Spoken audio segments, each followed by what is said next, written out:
You say that sunlight is so good for our skin, but is there a time of day that we should avoid sun exposure? Yes, in fact, for many years I believed that staying out of the midday sun is 10 to 2? 10 to 2 would be an advantage. But I came to that conclusion because I lived in a very, very hot country, Cyprus, where you would melt away if you were in that in the sun at that time. So you wouldn't want to avoid a heat stroke.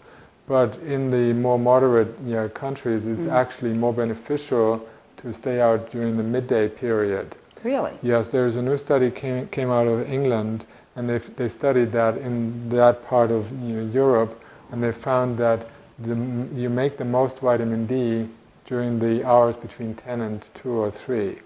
And then in the morning hours and in the afternoon hours, later afternoon, you're not making any significant amount of vitamin D. Now again, that doesn't apply to African countries or very hot countries where you still make a lot of vitamin D at 3 o'clock or 4 o'clock in the afternoon, or because at of the 10 intensity o'clock, because the intensity is so much more. So it depends on where you are. If you're in a northern state, then I would definitely say get the sun exposure between 10 and 2 or 3. Okay. How about the ideal amount of time? Does it have to be 20 minutes or something like that? Yes, 20 minutes is once you have a normal vitamin D level in the body, 20 minutes is sufficient to replenish it. 20 minutes is, okay. Yes. For a white Caucasian person, for a black African person, it's about 4 times as much. They need 4 times as... 3 times, 4 times, depends on how black the skin is. So there are some black people who have more fair skin than others. Same thing for Latin Americans and Indians or other Asian groups where they have olive type skin, and that is they require at least twice the exposure than white Caucasian. The more fair your skin is, the less you need. The more darker the skin is, the more sun exposure you need to make the right amount of vitamin D. Okay, and how about the risk of getting not enough? I mean, is there a risk of just not getting enough? There's a huge risk of not getting enough simply by being indoors, which depletes your vitamin D levels, simply by not getting enough UVB coming. You don't get any UVB coming in today's windows.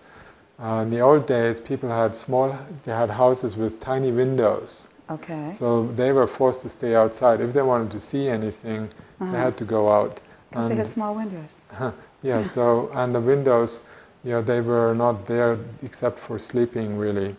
And they spent a lot more time outside. And they were exposed to the elements. So they allowed their skin to sweat, which, with our air conditioning, we don't have that. And they allowed their skin to be cold. So to be cold, because that kept the immune system strong, having to constantly adjust to the changes in the temperatures. Whereas nowadays our immune systems are so lazy, they get the same temperature all year round. So differences in temperature stimulate the immune system? Yes, yes. The immune system constantly has to adjust to the environment, to the changes in the environment, to cold, heat, humidity, moisture, dryness, everything. And the seasonal changes. So you have a different, the immune system is functioning very differently in the springtime than it is in the autumn, fall time, and in the high summer period. So there are different parts of the body that change. Even the blood pressure changes constantly. You have a different blood pressure in fall than you have in springtime.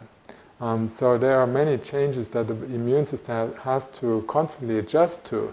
The environmental changes, the intensity of the light, which is different now in the middle of the summer than it is in January. And that stimulates the immune system. Yes, and a different color, there are more than 4,000 rays that come off the sun, and they're constantly changing according to the seasons.